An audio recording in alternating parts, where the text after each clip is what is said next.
אני יודע שאתם אוהבים את השאלות תשובות, אז בואו נתחיל. איך להתנהל עם צ'יט? צ'יט זה ארוחה שהיא לא נמצאת בתפריט. גלידה למשל, פיצה, המבורגר. פעם בכמה זמן אנחנו יכולים לאכול צ'יט, שזה לא יפגע לנו בתוצאות, אז פעם בשבועיים זה יהיה בסדר. ואיך להתנהל עם הארוחות באותו יום, כדי שזה לא יפגע לנו בתוצאות, אנחנו צריכים להוריד משהו, אז באותו יום את הארוחה העיקרית שלנו, את ארוחת הצהריים, אנחנו מוותרים עליה, ובמקום ארוחת הצהריים אנחנו מכניסים את הצ'יט. שער היום אנחנו ממשיכים כרגיל. הכי חשוב, לא להגזים בצ'יט, אל תהיו חזירים, כי אם תהיו חזירים זה באמת יכול לפגוע לכם בתהליך. מה לעשות אם יש נפיחות בבטן בחיתור? יש לנו שתי סיבות עיקריות שיכולות לגרום לנו לנפיחות בבטן בחיתור. סיבה ראשונה זה שאנחנו לא אוכלים מספיק סיבים תזונתיים, אז היציאות שלנו לא סדירות וגורמות לבטן שלנו להתנפח, אז תכניסו ירקות. סיבה שנייה והפופולרית ביותר, אתם רעבים, אתם מתחילים להכניס זבל שלא מתגל כמו שצריך וגורם לנפיחות בבטן. הרבה מסטיקים, דברים שיש בהם ממתיקים מלאכותיים, כל מיני חטיפי חלבון, כל הדברים האלה רק כדי קצת לקבל תחושה של מתוק עם מינימום קלוריות, אז גם תחתכו חלק מהתענוג הזה. האם האירובי חייב להיות רציף או שאפשר לחלק אותו במהלך היום ל-20 דקות, 20 דקות. אם כמות הקלוריות שאתה תשרוף במהלך 40 דקות רצוף יהיו שוות לכמות הקלוריות שאתה תשרוף ב-20 דקות פלוס 20 דקות, אז התוצאה תהיה אותה תוצאה, אז תעשה איך שנוח לך. לי אישית, רצוף, תן לי לסיים וללכת. מה היתרונות באירובי על בטן ריקה? כשעושים אירובי על קיבה ריקה לפני הארוחה הראשונה, מגיעים לארוחה הראשונה מאוד רעבים ואפשר להכניס כמויות גדולות של אוכל. זה טוב מאוד למפתחי גוף גדולים שעושים מסה.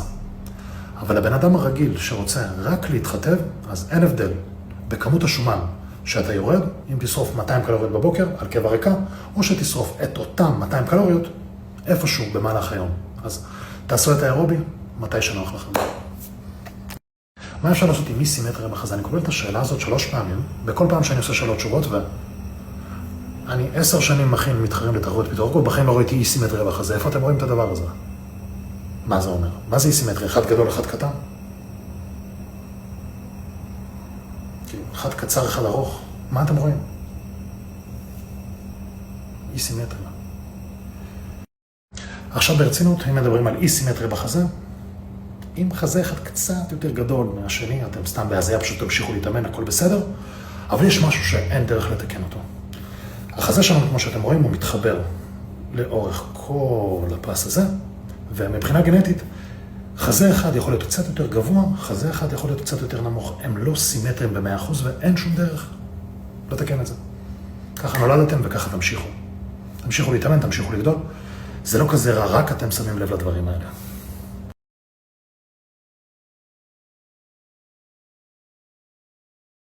האם השרירים נבנה יותר כשאנחנו מקפצים? אז המקפצים זה שאנחנו מבצעים את הכפיפות מרפקים, או כל תרגיל אחר, ואנחנו מחזיקים מאית שנייה בקיבוץ. אז קודם כל, השרירים שלנו גדלים מזה שאנחנו במהלך ביצוע התרגיל מאתגרים אותם ומתקרבים לקשר. ככל שאנחנו מתקרבים יותר לקשר, סט כזה יביא יותר תוצאות. אז תיאורטית, זה לא משנה אם אנחנו מגיעים לקשר עם קיבוץ או בלי קיבוץ, אנחנו אמורים לקבל את אותה תוצאה. אבל יש עוד כמה דברים שאנחנו נרצה להסתכל עליהם. כשאנחנו מחזיקים מאית שנייה בקיבוץ, אנחנו בחיים לא נצליח להרים את אותו משקל שאנחנו נרים בלי להחזיק. אז אנחנו נגיע לאותה מטרה עם פחות משקל. פחות משקל, פחות סיכויים בפציעה, ופחות משקל, פחות עייפות כללית. איך תתעייפו יותר? עם 20 קילו? מאוד מאוד קשה. או 16. אתם תרגישו את העומס רק איפה שצריך. אז כשאתם מרגישים את העומס רק איפה שצריך, אתם יכולים לבצע יותר סטים, זאת אומרת, אתם תגדלו יותר לטווח הארוך. כמה פעמים בשבוע לעבוד על בטן, אז משהו חשוב מאוד שאני חייב להגיד, אימוני בטן לא שורפים שומן. מה ששורף שומן זה החיתוך שאתם עושים. למה אנחנו מאמנים בטן? כדי לעלות במסת שריר בבטן, כשתהיו חטובים, ממש יראו לכם טק טק טק טק קוביות שמנות יפות כאלה. אנחנו לא צריכים לעשות בשביל זה יותר מדי. פעמיים בשבוע, 4-5 סטים בכל אימון, 3 סטים כפיפות בשיפוע שלילי, ו2 סטים הרמות רגליים. זה הכל. טכניקה טובה, לא להגזים במשקל, למתוח, לכווץ, להרגיש את השרירים עובדים. באיזה טמפו מומלץ לעבוד, ואם זה משתנה מתרגיל לתרגיל. בתרגילים שיש עומס חזק מאוד במתיחה, כמו דדליפט רומני, כמו פרפר במשקלות, שם אפשר להוריד קצת יותר לאט כדי לא להיפצע. שאר התרגילים אנחנו עובדים אותו דבר. כוח מתפרץ, מרימים מהר, אם יש עומס בקיבוץ, אז אנחנו מחזיקים מאית שנייה, ומורידים בשליטה. לא צריך עכשיו 7 שעות. 1, 2, סבבה, כל עוד יש שליטה, הכל תקין, ואנחנו משתדלים לשמור על הקצב הזה אחיד. הדבר היחידי שמשתנה, זה העלייה הופכת להיות יותר איטית ככל שאנחנו מתקרבים יותר לקשר. אנחנו שומרים על זה אחיד כדי שיהיה לנו באמת אינדיקציה אם אנחנו מתקדמים במשקלי עבודה או לא. כי אם אנחנו נעשה כל סט בטמפו אחר, אנחנו לא נוכל לדעת אם אנחנו מתחזקים או לא. זאת אומרת, לא יהיה לנו אינדיקציה אם אנחנו עולים במסת שריר או לא. אז קצב אחיד. האם אתה ממליץ לעשות בכל סוף אימון 3 סטים לתאומים, זאת אומרת, תרגיל אחד בסוף כל אימון. בוא נסיס שנייה את התאומים לצד ונניח ואני רוצה לשפר את שרירי החזה. אתה חושב שאם אני אעשה 3 סטים בסוף כל אימון לחזה, זאת הדרך הטובה ביותר לשפר את שרירי החזה? לא. אז למה אתה חושב שהתאומים הם שונים משרירי החזה? כל השרירים שלנו בגוף גדלים מאותן סיבות. אז אם אתה לא חושב שזה הפתרון לשפר את שרירי החזה, אז גם לא הפתרון לשפר את שרירי התאומים. 2 אימונים בשבוע כמו שצריך תאומים, זה הפתרון להגדיל את התאומים חבל על הזמן. עוד תוספת קטנה, גם תעבדו בנפח יחסית גבוה. אל תתקמצנו בסטים.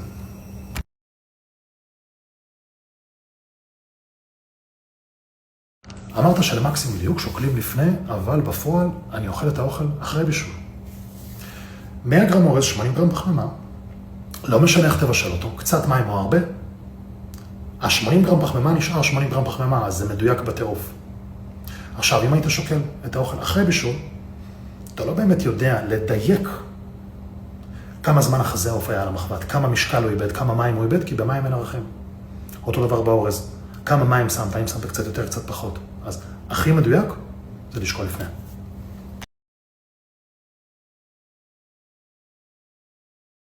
על איזה ספליט אתה ממליץ? ספליט. זה החלוקה של השרירים שלנו במהלך השבוע, בשביל למקסם עלייה במסת שריר.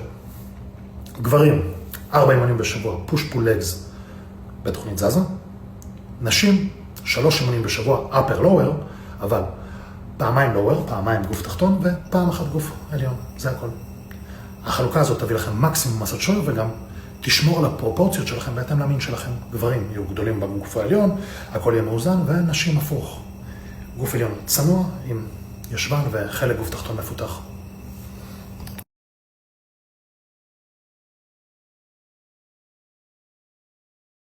מה הרעיון אז בלהעלות משקלים? עם הטענה עכשיו שיותר חכם להגיע לקשר עם פחות משקל.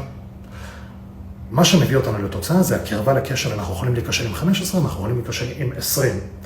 פשוט, בטכניקה שאנחנו ניקשר בה ב-15 תהיה יותר מסובכת, אנחנו נחזיק מאית שנייה ונגיד נשלוט יותר בהורדה. אז פה ההתקדמות במשקלי העבודה תהיה יותר איטית, אבל כל חצי קילו שאנחנו נעלה בטכניקה הראשונה, תביא לנו את אותה מסת שריר כמו שנעלה 1.5 קילו בטכניקה השנייה. ההתקדמות היא חובה. פשוט, הקצב של ההתקדמות מאוד תלוי בטכניקה שאתה מבצע. עדיף לבצע למטרות פיתוח גוף טכניקה שהיא מקשה על השריר במקסימום, ולא סתם לזרוק 800 קילו ככה סתם.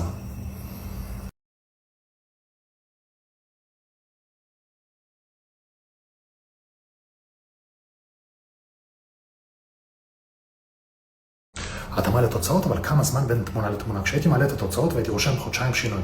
אנשים אומרים, איך כל כך מהר? אז זהו, שעושים את הדברים נכון. כשמדברים על חיתוב, אנחנו רואים חיתוב והתקדמות בחיתוב מהיום הראשון.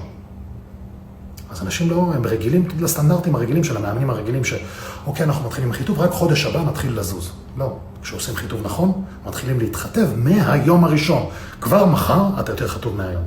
אז קחו את זה בחשבון, חברים. ואם אתם רוצים שאני אעלה זמן בין תמונה לתמונה, אני אעשה, אבל אני יודע שאתם לא תאהבו את זה, כי אצלי מגיעים לתוצאות מהר מאוד. יש לי בלט בגב התחתון, גם סבלתי מהקרנות לרגל בעבר, איזה תרגילים היית ממליץ?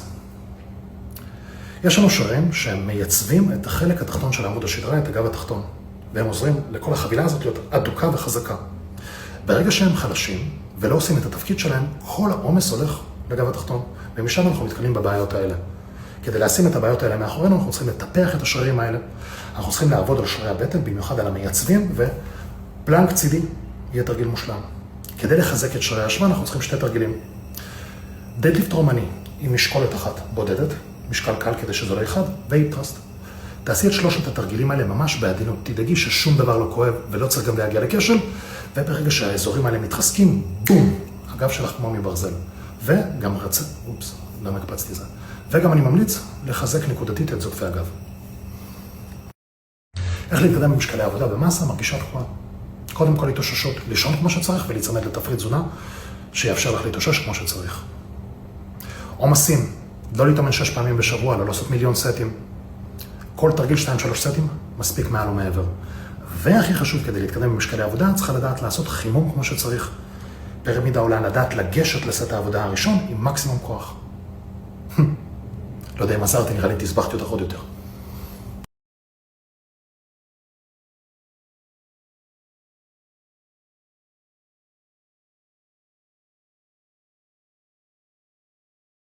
אמרת פעם שחשוב לעשות בערך 3 סטים של חימום לפני הסט הראשון. אמרתי גם שמי שלא עושה חימום נשאר חלש לנצח, וככל שאתה יותר חזק, ככה אתה צריך יותר חימום. השריר שלנו במהלך היום הוא לא מגויס במקסימום. מטעם חיסכון אנרגיה, אתה מרים דברים קלים, הגוף שלך משתמש ב2%, 3% מהכוח שיש בשרירים. בכל פעם שאתה מרים משקל יותר כבד, מערכת העצבים שולחת פקודות לשרירים להתגייס בצורה יותר חזקה, כי משהו הולך לאתגר אותנו, וזה מה שאנחנו עושים בחימום. אנחנו לוקחים בשלבים 40% מהמאמץ שלנו, 70% מהמאמץ שלנו, 90% מהמאמץ שלנו, וכל פעם שאנחנו מסיימים את הסט, פועל דבר כזה שנקרא פלסטיקה מוחית. הגוף שלנו מנתח את הטעויות, את הדרישות שדרשנו ממנו, מתאים את עצמו מחדש, ואנחנו יכולים להגיע לסט העבודה הראשון במקסימום גיוס של הסיבים, זאת אומרת מקסימום כוח, זאת אומרת נקבל מהסט הזה מקסימום תוצאות. אני אולי אמשיך בסטורי הבא. אפשר פרטים על האקדמיה למסת שריר. האקדמיה למסת שריר זה קורס דיגיטלי שלי עם נראה לי 30 פרקים, 240 שיעורים שאני מלמד אותך הכל. הכל, כל מה שאני מדבר פה בסטורי, אני מלמד הכל.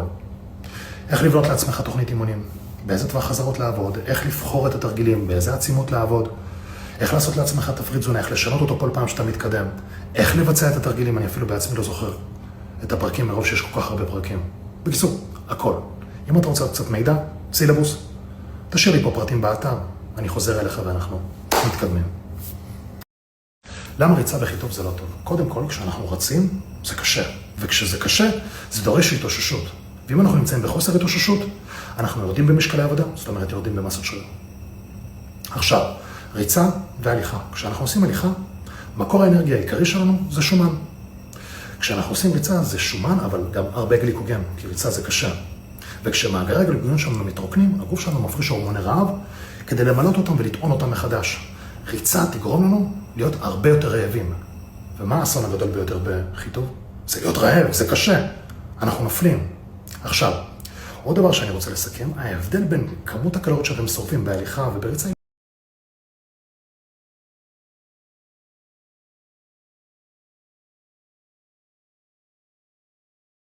היא לא כל כך גדולה. איך להתקדם במשקלי עבודה? למה ריצה בכי טוב זה לא טוב? קודם כל, כשאנחנו רצים, זה קשה. וכשזה קשה, זה דורש התאוששות. ואם אנחנו נמצאים בחוסר התאוששות, אנחנו יורדים במשקלי עבודה, זאת אומרת יורדים במסת שריר. עכשיו, ריצה והליכה. כשאנחנו עושים הליכה, מקור האנרגיה העיקרי שלנו זה שומן. כשאנחנו עושים ריצה זה שומן, אבל גם הרבה גליקוגן, כי ריצה זה קשה. וכשמאגרי הגליקוגן שלנו מתרוקנים, הגוף שלנו מפריש הורמוני רעב כדי למלות אותם ולטעון אותם מחדש. ריצה תגרום לנו להיות הרבה יותר רעבים. ומה האסון הגדול ביותר בכי טוב? זה להיות רעב, זה קשה. אנחנו נופלים. עכשיו, עוד דבר שאני רוצה לסכם, ההבדל בין כמות הקלוריות שאתם שורפים בהליכה ובריצה היא לא כל כך גדולה. אז עדיף ללכת עוד כמה דקות יותר. תפסיקו לרוץ.